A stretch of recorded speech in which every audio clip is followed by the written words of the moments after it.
Hello friends, स्वागत है आपका हमारे चैनल सफलता अड्डा पर। और आज है 19 मई 2020। आइए देखते हैं कि करंट अफेयर्स का हमारा पहला क्वेश्चन क्या है। तो आज का हमारा पहला क्वेश्चन है, भारतीय सेना द्वारा सामान्य नागरिकों को कितने साल के लिए सेना में शामिल करने के प्रस्ताव पर विचार किया जा रहा है। यानी कि भारतीय सेना के द्वारा प्रस्ताव लाया गया है, इस पर अभी विचार किया जा रहा है कि भारतीय सेना के अंदर सामान्य जो नागरिक हैं, आम नागरिक, उनको कितने साल के लिए सेना में भर्ती किया जाए और उसके बाद उनको रिटायरमेंट हो जाएगा। तो 3 साल के लिए ये प्रस्ताव है, इस पर विचार किया जा रहा है कि सामान्य नागरिकों को 3 साल के लिए भारतीय सेना में भर्ती किया जाए। अगर आपने अभी तक हमारे चैनल सफलता का अड्डा सब्सक्राइब नहीं किया तो प्लीज़ ज़रूर सब्सक्राइब कर दें ताकि आपको आने वाली हर नई वीडियो का नोटिफिकेशन मिलता रहे। प्लीज़ सब्सक्राइब ज़रूर कर दें और वीडियो को अच्छा लगे तो प्लीज़ लाइक करें और वीडियो को शेयर ज़रूर कर दें अपने फ्रेंड के साथ में। आगे बढ़ते हैं, देखते हैं अगला क्वेश्चन क्या है। अगला क्वेश्चन है हमारा, राष्ट्रपति ने अपने वेतन के कितने प्रतिशत भाग को कोरोना की लड़ाई में भारत सरकार की सहायता हेतु दान करने की घोषणा की। यानी कि जो राष्ट्रपति को है, हमारे देश के राष्ट्रपति जी हैं, उनको जो वेतन मिलता है उसका कितने परसेंट भाग कोरोना की लड़ाई में भारत सरकार की सहायता के लिए दान कर देंगे, यानी कि अपने वेतन को दान कर देंगे। तो जो उनका वेतन है उसका कुल जो 30% है उसको दान कर देंगे। कितने परसेंट की उन्होंने घोषणा की है? 30% दान करने की घोषणा की है। अगर राष्ट्रपति के बारे में बात करें तो हमारे राष्ट्रपति कौन है देश के? रामनाथ कोविंद।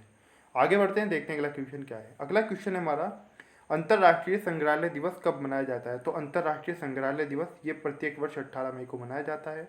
कब मनाया जाता है? 18 मई को।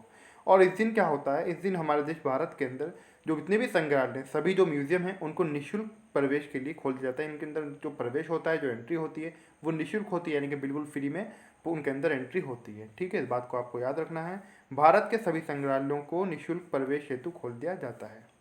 आगे बढ़ते हैं, देखते हैं अगला क्वेश्चन क्या है। अगला क्वेश्चन है हमारा, हाल ही में प्रधानमंत्री उज्ज्वला योजना को कितने वर्ष पूरे हुए हैं। तो प्रधानमंत्री उज्ज्वला योजना, जो उज्ज्वला योजना है, पूर्व में चर्चा में रही थी, हाल ही में उसको कितने वर्ष पूरे हो गए हैं। तो 4 वर्ष पूरे हो गए हैं। कितने वर्ष? 4 साल पूरे हो गए हैं प्रधानमंत्री उज्ज्वला योजना को। इसकी शुरुआत 1 मई 2016 को हुई थी। कब हुई थी? 1 मई 2016। आगे बढ़ते हैं, देखते हैं अगला क्वेश्चन क्या है। अगला क्वेश्चन है हमारा, दामोदर घाटी कमान क्षेत्र में सिंचाई सेवाओं व बाढ़ प्रबंधन के लिए भारत सरकार, पश्चिम बंगाल सरकार व विश्व बैंक के बीच कितने मिलियन डॉलर का एक ऋण समझौता हुआ है।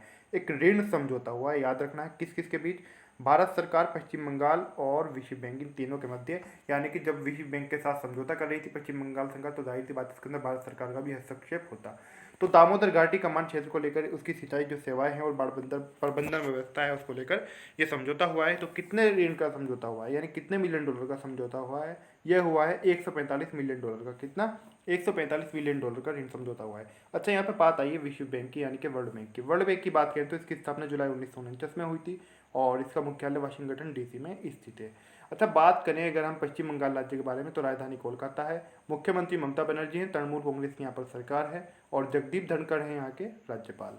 आगे बढ़ते हैं, देखते हैं अगला क्वेश्चन क्या है। अगला क्वेश्चन है हमारा, राष्ट्रीय प्रवासी सूचना प्रणाली का शुभारंभ किसने किया है। तो हाल ही में राष्ट्रीय प्रवासी सूचना प्रणाली का शुभारंभ गृह मंत्रालय के द्वारा किया गया है और वर्तमान में हमारे गृह मंत्री कौन है? अमित शाह। कौन है? अमित शाह। गृह मंत्रालय के द्वारा राष्ट्रीय प्रवासी सूचना प्रणाली का शुभारंभ किया गया है। अब ये राष्ट्रीय प्रवासी सूचना प्रणाली है क्या? इसके तहत एक राज्य दूसरे राज्यों को, और सभी राज्य यानी कि आपस में परस्पर सहयोग कह सकते हैं आप इसको, उससे जितने भी उनके प्रवासी एक दूसरे राज्य में फंसे हुए हैं तो उनकी लिस्ट आपस में एक दूसरे के साथ उसको शेयर करेंगे। इस तरीके से आप इसको समझ सकते हैं ताकि प्रवासियों का जो आना जाना है, उनका आवागमन है, उसमें आसानी हो सके।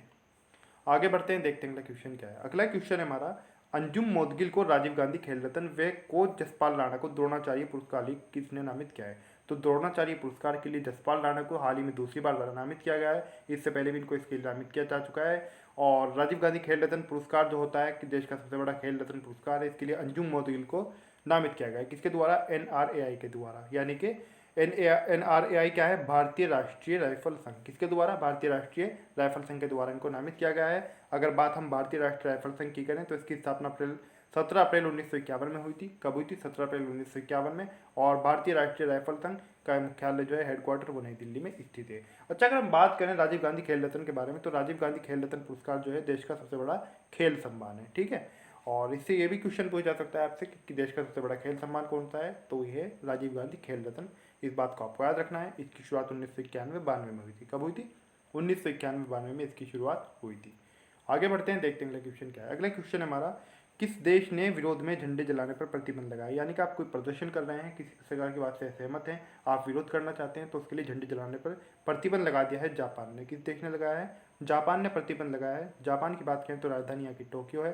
प्रधानमंत्री का नाम है यहाँ के शिंजो आबे और नारुहितो है यहाँ के सम्राट। यहाँ पर प्रधानमंत्री भी होते हैं और जिस प्रकार से एक राजा होता है, देश का एक सम्राट होता है, तो आज भी यहाँ पर सम्राट होता है, उनका नाम है नारुहितो। ये जापान के सम्राट हैं।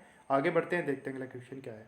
अगला क्वेश्चन है हमारा, राष्ट्रीय डेंगू दिवस कब मनाया जाता है? तो राष्ट्रीय डेंगू दिवस प्रत्येक वर्ष 16 मई को मनाया जाता है। कब मनाया जाता है? 16 मई को मनाया जाता है। और डेंगू के प्रति जागरूक करने के लिए दिवस मनाया जाता है। और किसकी सिफारिश पर मनाया जाता है? यह दिवस स्वास्थ्य और परिवार कल्याण मंत्रालय की सिफारिश पर मनाया जाता है। आगे बढ़ते हैं, देखते हैं अगला क्वेश्चन क्या है। अगला क्वेश्चन है हमारा, इसराइल में किस देश के राजदूत को मृत अवस्था में पाया गया है? तो इसराइल में हाल ही में चीन के जो राजदूत थे वहाँ पर तैनात, उनको मृत अवस्था में पाया गया है। बात करें राजदूत का नाम क्या था, तो राजदूत थे दू वेई। कौन थे? दू वेई यहाँ पर राजदूत थे चीन के, और इसराइल के अंदर इनकी ड्यूटी थी यानी कि तैनाती थी। अगर बात हम किनकी करें तो इनकी जो तैनाती हुई थी यानी कि इनको नियुक्त किया गया था वो 2020 में किया गया था, फरवरी में, कोरोना काल के दौरान ही। बात चीन की करें क्योंकि चीन का जिक्र है, चीन के राजदूत थे यानी कि चीन के रहने वाले चीन के राजदूत थे अब इसराइल के अंदर। तो चीन की राजधानी बीजिंग है और करेंसी यहाँ की रेन मिनबी है, और राष्ट्रपति हैं चीन के शी जिनपिंग। और बात अगर हम इसराइल की करें, क्योंकि इसराइल देश का भी नाम आया है, तो जेरूसलम यहाँ की राजधानी है, इसको येरूशलम भी कहा जाता है। और प्रधानमंत्री यहाँ के बेंजामिन नेतन्याहू, जिन्होंने हाल ही में दूसरी बार चुनाव जीतने के बाद में हाल ही में शपथ भी ली है। आगे बढ़ते हैं, देखते हैं अगला क्वेश्चन क्या है। अगला क्वेश्चन है हमारा, नाबार्ड ने किस राज्य के लिए 15,000 करोड़ रुपए मंजूर किए हैं? तो नाबार्ड ने मंजूर किए हैं 15,000 करोड़ रुपए पंजाब के लिए। किसके लिए? पंजाब राज्य के लिए। पंजाब की बात करें तो चंडीगढ़ यहाँ की राजधानी है। चंडीगढ़ से आपको क्वेश्चन बन जाता है, चंडीगढ़ एक केंद्र शासित प्रदेश भी है, इस बात को आपको याद रखना है। और पंजाब और हरियाणा दोनों की राजधानी भी है, और दोनों का जो उच्च न्यायालय है वो चंडीगढ़ में ही स्थित है। बात पंजाब की हो रही तो कैप्टन अमरिंदर सिंह यहाँ के मुख्यमंत्री हैं, कांग्रेस पार्टी की सरकार है, और वीपी सिंह बदनौर यहाँ के राज्यपाल हैं। कहाँ के? पंजाब के। अगर बात नाबार्ड के बारे में करें तो नाबार्ड के बारे में अगर करें तो इसका पूरा नाम है national bank for agriculture and rural development, यानी कि राष्ट्रीय कृषि और ग्रामीण विकास बैंक। इसकी स्थापना नाबार्ड की 12 जुलाई 1982 में हुई थी। मुख्यालय इसका मुंबई में है। मुंबई कहाँ पर है? महाराष्ट्र में, और महाराष्ट्र की मुंबई राजधानी भी है।